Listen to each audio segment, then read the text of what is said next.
ஓம் ஸ்ரீ குருபியோ நமக. ஓம் ஸ்ரீ மகா பெரியவா சரணம். வரும் ஏப்ரல் 6ஆம் தேதி ஞாயிற்றுக்கிழமை ஸ்ரீராம நவமி. இப்போ நாம சொல்லக்கூடிய இந்த ஒரே ஒரு வேர் உங்க கையில இருந்தா போதும், எல்லா விதமான செல்வங்களும் உங்களை தானாக தேடி வரும். அது என்ன வேர், அதை எப்படி பயன்படுத்தணும்னு பார்க்கறதுக்கு முன்னாடி நம்மளோட வீடியோஸை இப்போ தான் நீங்கள் ஃபர்ஸ்ட் டைம் பார்க்குறீங்கன்னா மறக்காம சப்ஸ்கிரைப் பண்ணிக்கோங்க. தொடர்ந்து இது மாதிரி அப்டேட் தெரிஞ்சுக்கிறதுக்கு பக்கத்தில் இருக்கிற நோட்டிஃபிகேஷன் பெல்லை கிளிக் பண்ணி ஆல் அப்படிங்கிற செலக்ட் பண்ணிக்கோங்க. இப்போ என்ன வேற எப்படி பயன்படுத்தணும் அப்படிங்கிற பற்றி தெளிவாக தெரிஞ்சுக்கலாம். வருஷத்துல வரக்கூடிய ஒரே ஒரு நவமி திதியை மட்டும்தான் நம்ம போற்றி கொண்டாடுவோம். அதுதான் ஸ்ரீராம நவமி. மகாவிஷ்ணுவோட 10 அவதாரங்கள்ல 7வது அவதாரமாகவும் மனித அவதாரமாகவும் இருக்கக்கூடியது ஸ்ரீராமர் அவதாரம்.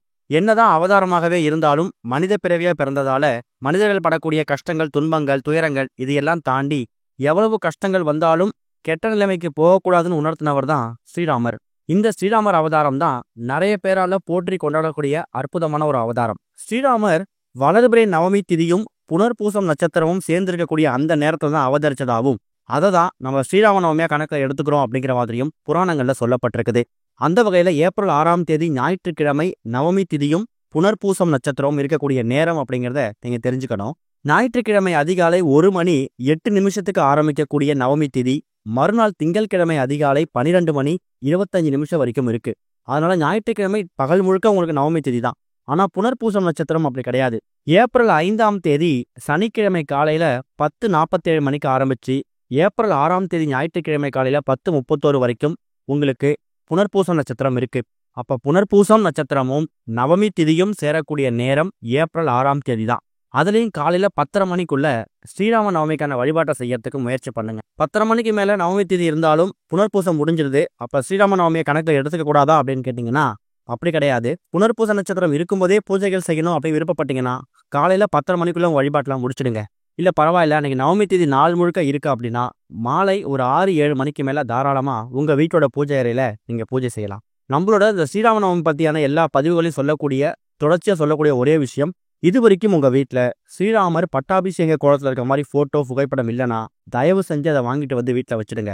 காரணம், ஸ்ரீராம நவமி அப்படின்னு சொன்னாலே ஸ்ரீராமர் பட்டாபிஷேக கோலத்துல இருக்க மாதிரி போட்டோவுக்கு தான் நம்ம முன்னுரிமை கொடுக்கணும். இந்த போட்டோ வச்சு வீட்டுல வழிபாடு செய்யறதால கணவன் மனைவிக்கு இருக்கக்கூடிய மனக்கசப்புகள் நீங்கும், பிரச்சனைகள் தீரும், பிரிந்து வாழக்கூடிய கணவன் மனைவிகள் ஒன்று சேர்வதற்கான வாய்ப்புகள் இருக்கு.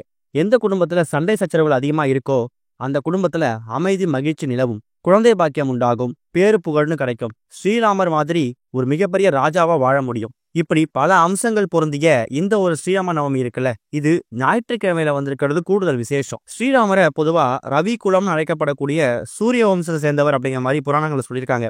சூரிய வம்சம்னா என்ன? சூரிய பகவான். சூரிய பகவானுக்கு உகந்த ஞாயிற்றுக்கிழமையில இந்த ஸ்ரீராம நவமி வந்திருக்கிறது இன்னொரு விசேஷம். அதே மாதிரி ஸ்ரீராமர் யாரு? மகாவிஷ்ணுவோட அவதாரம். மகாவிஷ்ணுவுக்கு பிடிச்ச நபர் யாரு? மகாலட்சுமி தாயார். மகாலட்சுமி தாயாருக்கும் இந்த ஞாயிற்றுக்கிழமை உகந்த நாள் அப்படிங்கிறத நீங்க மறந்துடக்கூடாது. இப்படி பலவிதமான தெய்வங்களை ஒரு சேர வணங்குறதுக்கான அற்புதமான ஒரு நாளா இந்த வருடம் வந்திருக்கக்கூடிய ஸ்ரீராம நவமியை நீங்க கணக்குல எடுத்துக்கலாம். ஸ்ரீராமருக்கு பிடிச்ச நைவேத்தியம் செஞ்சு வச்சு படைக்கலாம். முக்கியமா உங்க வழிபாட்டுல நீங்க என்ன விஷயம் செய்றீங்களோ இல்லையோ துளசி தண்ணீர் அப்படிங்கிறது இடம்பெறணும். சின்னதா ஒரு கிண்ணத்திலேயோ டம்ளர்லயோ தண்ணீர் பிடிச்சு வச்சு அதுல துளசி இலைகளை போட்டு பச்சை கற்பூரத்தை கலந்து அந்த துளசி தீர்த்தத்தை உங்க வீட்டோட பூஜை அறையில ஸ்ரீராமருக்கு படைச்சிட்டு அதுக்கப்புறம் குடும்பத்திற்குரிய எல்லா நபர்களும் அந்த பிரசாதத்தை எடுத்துக்கலாம். இது போக இப்ப நாம சொல்லக்கூடிய இந்த ஒரே ஒரு வேர் உங்க கையில இருந்தா போதும், பரம ஏழை கூட பணக்காரரா மாறலாம். அது வேற ஒன்றும் கிடையாது, அதுதான் குப்பை மேனி வேர். குப்பை மேனி வேர் அப்படிங்கிறது எல்லா வீடுகள்லயும் வீட்டு பக்கத்துல கூடிய காலி இடங்கள்ல குப்பை போடுற இடத்துல ரொம்ப எளிதா கிடைக்கக்கூடியது. சொல்ல போனா அதை யாரும் பெருசா கண்டு கூட மாட்டாங்க. சில நேரங்கள்ல அதை மருத்துவத்துக்கு பயன்படுத்துவாங்க. ஆனா அப்பேற்பட்ட குப்பை மேனி வேர் இருக்குல்ல, இது ஒரு தன ஆக்ரோஷ்ண மூலிகை அப்படின்னு சொன்னா பல பேர் நான் நம்பவே முடியாது. அந்த அளவுக்கு செல்வ வளத்தை உங்கள் பக்கம் காந்தம் போல ஈர்த்து தரக்கூடிய அற்புதமான ஒரு பொருள் தான் இந்த ஒரு குப்பை மேனி வேர். சரி, இந்த குப்பை மேனி வேற என்ன பண்ணணும்? ஸ்ரீராம நவமி அன்னைக்கு இப்ப நீங்க பயன்படுத்த போறீங்கன்னா அதுக்கு முந்த நாள் சனிக்கிழமையோ இல்ல ஞாயிற்றுக்கிழமை காலையிலயோ அந்த குப்பை மேனி வேற பறிச்சு எடுத்துட்டு வரணும். அப்படி பறிச்சு எடுத்துட்டு வரும்போது சாபம் நசி நசி அப்படின்னு சொல்லிட்டு அதை பறிக்கணும், வேரோட எடுக்கணும். நீங்க வேரோட தான் செடி எடுக்கிறதால அது மூலமா ஏற்படக்கூடிய சாபம் உங்களுக்கு வந்துடக்கூடாது அப்படிங்கிறதுக்காக சாபம் நசி நசின்னு சொல்லிட்டு அந்த குப்பை மேனியை வேரோட பிரிங்கி எடுத்துட்டு வாங்க. அதுக்கப்புறம் இப்ப நீங்க வீடியோல பாக்குற மாதிரி அதுல இருக்கக்கூடிய இலைகள் எல்லாம் எடுத்துட்டு வேற மட்டும் நகம் படாம கிள்ளி தனியா எடுத்து வச்சிடுங்க. எடுத்து வச்சது மட்டும் இல்லாம சின்னதா ஒரு டம்ளர்லயோ ஒரு கிண்ணத்துலயோ மஞ்சள் பொடியை கலந்து மஞ்சள் தண்ணீர் தயார் செய்து அந்த மஞ்சள் தண்ணீர்ல இந்த வேரை நினைச்சு கழுவி சுத்தப்படுத்திக்கணும்.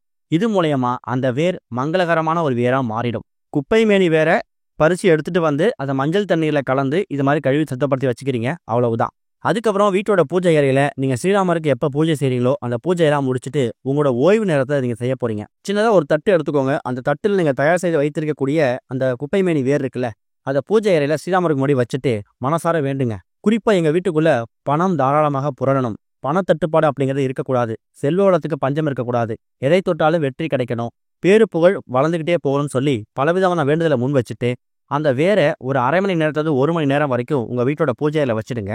முடிஞ்சா ஸ்ரீராமருக்கு பூக்களால அர்ச்சனை செய்யும் போது அந்த வேருக்கும் அர்ச்சனை பண்ணுங்க. உங்க வீட்டோட பூஜை அறையில மற்ற விளக்குகள்லாம் எரியற வரைக்கும் அந்த வேர் அப்படியே இருக்கட்டும். அதுக்கப்புறமா பூஜையெல்லாம் முடிச்சுட்டு விளக்கெல்லாம் குளிர வச்சுட்டு அந்த வேரை தயார் செய்ய வைத்திருக்கீங்களே, அதை எடுத்து அது கூட ஒரே ஒரு ரூபாய் நோட்டு, அது எவ்வளோ ரூபாய் இருந்தாலும் பரவாயில்ல, 50 ரூபாய், 10 ரூபாய், 100 ரூபாய்ன்னு.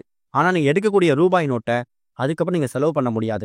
அதுக்கேற்ற மாதிரி எவ்வளோ ரூபாய் நோட்டு எடுக்க போறீங்க அப்படிங்கிறத நீங்க முடிவு பண்ணிக்கோங்க. ஒரே ஒரு ரூபாய் நோட்டை எடுத்து சின்னதா ஒரே ஒரு கவர் எடுத்துக்கோங்க. கவர் அப்படிங்கிறது ஒரு ஜிப்லாக் கவரா இருக்கலாம், இல்லை ஒரு பிளாஸ்டிக் கவரா இருக்கலாம். அது மாதிரி கவர் எடுத்து அந்த வேர் கூட அந்த பணத்தை நீங்க எடுத்து வச்சுருங்க ரூபாய் நோட்டு, அதையும் சேர்த்து சுருட்டி அந்த கவர்ல போட்டு உங்க வீட்டோட பீரோல வைக்கணும்.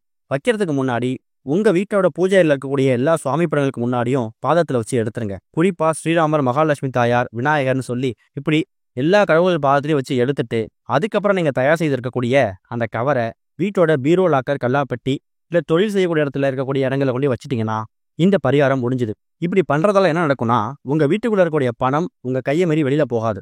அதே மாதிரி உங்களுக்கு வர வேண்டிய பணத்தை இது காந்தம் போல ஈர்த்து கொடுக்கும். தன ஆக்ரோஷ்ண மூலிகைன்னு சொன்னோம்ல, அதுக்கு ஒரு முக்கியமான பொருள் தான் இந்த ஒரு குப்பை மேனி வேர். குப்பைகள்ல ரொம்ப எளிதா யாருமே கண்டுக்காம அதை உதாசீனப்படுத்தக்கூடிய இந்த ஒரு வேர்ல இவ்வளோ ஒரு பெரிய மகிமை இருக்கு அப்படிங்கிறத நீங்க மறந்துடக்கூடாது.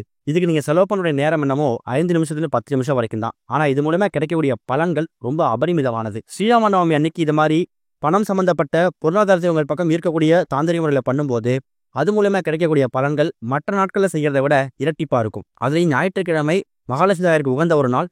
இப்படிப்பட்ட ஒரு நாள் திரும்ப கிடைக்காது, பயன்படுத்திக்கோங்க. வெள்ளி மற்றும் செவ்வாய்க்கிழமைகளில் பீரோல வைத்திருக்கக்கூடிய அந்த குப்பை மேனி வேருக்கு நீங்கள் தூப தீபம் போடணும்.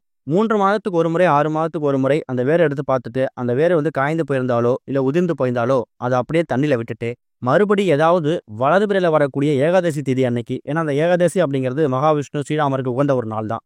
அந்த ஒரு ஏகாதசி திதி அன்னைக்கு மறுபடியுமே இந்த குப்பை மேனி வேற இப்போ நீங்கள் எப்படி தயார் செஞ்சு பூஜையில் வச்சுட்டு பீரோல வச்சுங்களோ அதே மாதிரி தயார் செய்து பீரோல வச்சுடுங்க. அவ்வளவுதான். சுத்தபத்தம் இல்லாமல் அதை தொடர்ந்து தவிர்க்கிறது நல்லது. இதை நீங்கள் வச்சதுக்கு அப்புறமா உங்கள் வீட்டுக்குள்ளே வர வேண்டிய பணம் தானாக தேடி வரும். உழைப்புக்கேற்ற ஊதியம் கிடைக்கும். கணவர் சம்பளம் வாங்கிட்டு வீட்டுக்கு வரதுக்குள்ள வீண் செலவு ஆகுது அப்படின்னா அந்த மாதிரி விஷயங்கள்லாம் வேரோடு அழிக்கப்படும். மருத்துவ செலவுகள் குறையும். பங்குனி முடிந்து பிறக்கக்கூடிய இந்த சித்திரை மாதம் உங்கள் வாழ்க்கையில் ஒரு பெரிய யோகத்தை ஏற்படுத்தி கொடுக்கறதுக்காக இந்த வேர் உதவும். முயற்சி பண்ணுங்க, கட்டாயம் நல்லதே நடக்கும். ஓம் ஸ்ரீ குருபியோ நமக. ஓம் ஸ்ரீ மகா பெரியவா சரணம்.